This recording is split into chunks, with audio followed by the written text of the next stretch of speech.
Assalamualaikum warahmatullahi wabarakatuh. Selamat pagi Ibu dan teman-teman. Yang saya hormati Ibu dosen pengampu mata kuliah perkembangan peserta didik, Ibu Wina Mustika Ati, SPD MPD, dan teman-teman semua yang saya banggakan. Sebelum presentasi dimulai, izinkan saya memperkenalkan diri. Saya Sofika Musadia dengan NIM 2005057 sebagai moderator. Pada presentasi kali ini kami akan memaparkan materi mengenai perkembangan peserta didik sekolah dasar. Sebelumnya saya akan memperkenalkan anggota kelompok 7. Yang pertama ada Isma Aulia Hasana dengan NIM 2001450. Yang kedua ada Nur Adila Anaureta dengan NIM 2004853. Dan yang terakhir ada saya sendiri, Sophie Kamusadia dengan NIM 2005057. Dilanjutkan oleh pemateri yang pertama yang akan dijelaskan oleh saya sendiri. Perkembangan peserta didik. Perkembangan peserta didik masa kanak-kanak dicirikan oleh variasi yang cukup besar. Variasi ini mungkin karena sejenis kelamin, etnis, genetika, hormon, gizi, lingkungan, atau penyakit yang diderita. Kebanyakan gadis mengalami percepatan pertumbuhan sekitar usia 9 tahun sampai 10 tahun. Sedangkan usia anak laki-laki mengalami percepatan pertumbuhan yang sama sekitar usia 11 tahun sampai usia 12 tahun. Yang pertama ada perubahan fisik. Perubahan fisik setelah pubertas. Karakteristik seksual sekunder mulai tampak, terutama bentuk kurva payudara pada wanita serta suara yang lebih dalam dan bahu yang lebar pada laki-laki. Yang kedua ada perubahan otak dan sistem saraf. Perubahan otak selama kanak-kanak tengah ditandai oleh pertumbuhan, struktur, dan spesifik, khususnya lobus frontal. Bertanggung jawab untuk perencanaan, penalaran, penilaian sosial, etika, dan pengambilan keputusan. Kerusakan pada bagian otak, lobus frontal dapat menyebabkan luapan emosi yang tidak menentu, ketidakmampuan merencanakan dan menilai mana yang baik dan mana yang buruk. Yang ketiga yaitu ada keterampilan motorik. Keterampilan motorik adalah kemampuan berperilaku atau kemampuan melakukan gerak motorik. Keterampilan motorik bruto melibatkan gangguan gerakan tubuh yang besar. Keterampilan motorik halus melibatkan penggunaan gerakan tubuh kecil. Pada saat ini anak-anak suka lari, melompat, meloncat, melempar, menangkap, memanjat, dan keseimbangan. Yang terakhir ada kesehatan. Pada usia dini biasanya muncul penyakit khas bagi anak-anak seperti pilek, batuk, dan sakit perut. Khususnya penyakit utama pada anak-anak usia sekolah dasar adalah sama seperti penyakit utama bagi anak-anak muda. Influenza, radang paru-paru, kanker, HIV atau AIDS, obesitas, dan sebagainya. Sebagian besar anak menjadi cacat dan meninggal pada usia tengah adalah akibat dari cedera kecelakaan.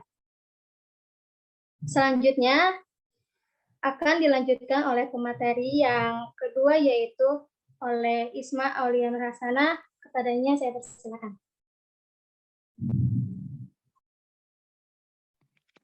Oke, baik. Terima kasih moderator. Selanjutnya saya yang akan mempresentasikan tentang perkembangan kognitif. Nah, yang pertama itu ada perkembangan kognitif. Perkembangan kognitif yang terjadi antara 7 sampai 11 tahun disebut oleh Piaget sebagai tahap operasi konkret. Nah, pada tahap operasi konkret, anak-anak dibatasi untuk berpikir konkret nyata, pasti, tepat, dan unidiksional, istilah yang lebih menunjukkan pengalaman nyata dan konkret ketimbang abstraksi. Nah, selanjutnya ada perkembangan kognitif. Yang pertama ada A, ingatan. Anak-anak dapat mengingat lebih banyak ketika berpartisipasi dalam pembelajaran kooperatif, di mana pendidikan diawasi oleh orang dewasa, bergantung pada rekan-rekan berinteraksi, berbagi, merencanakan, dan mendukung satu sama lain.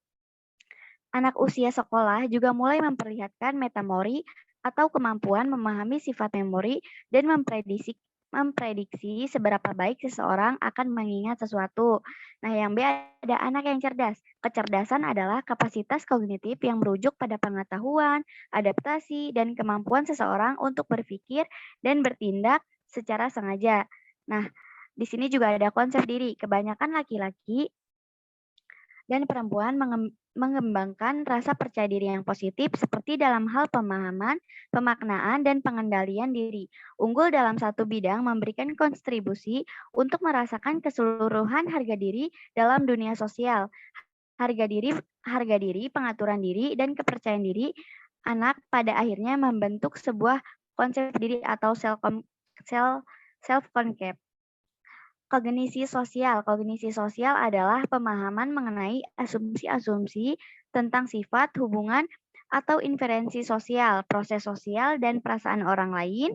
Hubungan dengan rekan memainkan peran utama dalam penentuan golongan yang tepat atau fine-tuning kognisi sosial pada anak usia sekolah. Nah, di sini juga ada hubungan keluarga. Hubungan keluarga biasanya melibatkan unsur-unsur orang tua mereka, kakek, nenek, saudara, dan anggota keluarga besar. Masa kanak-kanak tengah adalah tahap transisi fase ketika orang tua mulai berbagi kekuasaan dan pengambilan keputusan dengan anak-anak mereka. Anak-anak mengalami peningkatan tanggung jawab selama masa-masa kecil menengah. Nah, hubungan keluarga yang pertama ada A, kualitas hubungan. Kebanyakan keluarga modern memerlukan pendapat ganda untuk memenuhi kebutuhan. Anak-anak mungkin bertanya, mengapa orang tua mereka memilih menghabiskan waktu yang begitu singkat dengan mereka? Komunikasi yang langsung dan jujur antara orang tua dan anak-anak dapat mengurangi keprihatinan apapun atau gangguan yang muncul. Orang tua harus memastikan bahwa mereka benar-benar menghabiskan waktu yang berkualitas dengan anak-anak mereka. Mungkin materi dari Isma cukup, kembalikan ke moderator. Terima kasih.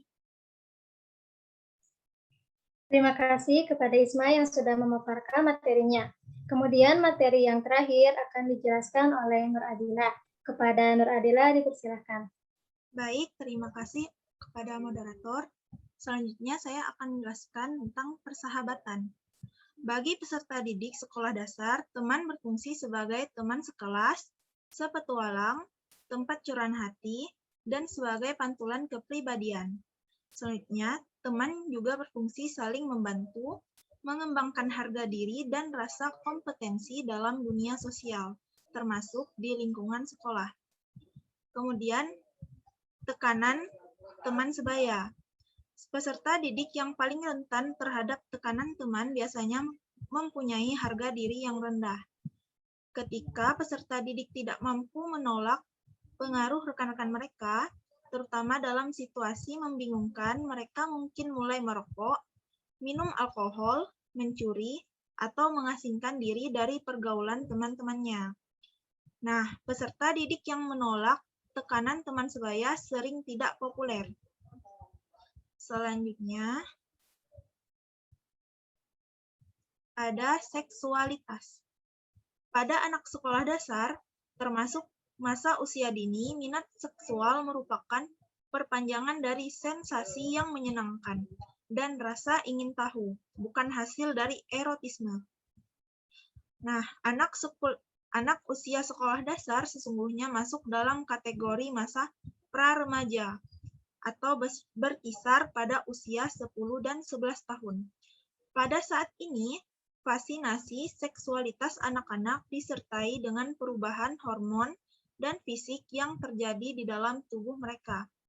Selanjutnya ada stres. Faktor dari stres ada 3 macam, yaitu perceraian, kekerasan fisik, dan pelecehan seksual anak. Perceraian atau terpecahnya unit keluarga sangat dekat dengan peningkatan derajat stres pada anak-anak. Pada gilirannya, mereka akan merasa depresi, merasa bersalah, marah, mudah tersinggung, pemberontak, atau cemas. Nah, banyak kemungkinan penyebab stres mulai dari perubahan hubungan mereka dengan orang tua, ketiadaan salah satu orang tua dalam kehidupan mereka sehari-hari, kemungkinan menikah lagi, dan mempunyai orang tua tiri atau patah semangat. Yang kedua ada kekerasan fisik. Kekerasan fisik pada anak adalah penderitaan yang menimbulkan sakit, cedera, atau membahayakan anak secara sengaja oleh pihak lain. Nah, kekerasan ini merupakan tindakan penyalahgunaan seseorang kepada anak-anak yang di dalamnya juga mencakup pelecehan emosional dan psikologis, termasuk penghinaan, mempermalukan, melakukan penolakan, sikap dingin, kekurangan perhatian, pengabaian, isolasi, dan terroristasi. Kemudian masalah emosional yang mungkin ditunjukkan sebagai serangan kecemasan antara lain kecenderungan tindakan untuk bunuh diri, ledakan amarah, penarikan diri, takut, dan depresi. Kemudian penyebab stres ada pelecehan seksual anak. Pelecehan seksual ini terjadi ketika seorang remaja atau orang dewasa membujuk atau memaksa anak untuk berpartisipasi dalam kegiatan seksual. Selanjutnya, saya kembalikan kepada moderator. Terima kasih kepada Adela yang sudah memaparkan materinya. Alhamdulillah, semua materi sudah kami sampaikan. Nah, apabila teman-teman ingin bertanya, silakan bertanya. Wassalamualaikum warahmatullahi wabarakatuh.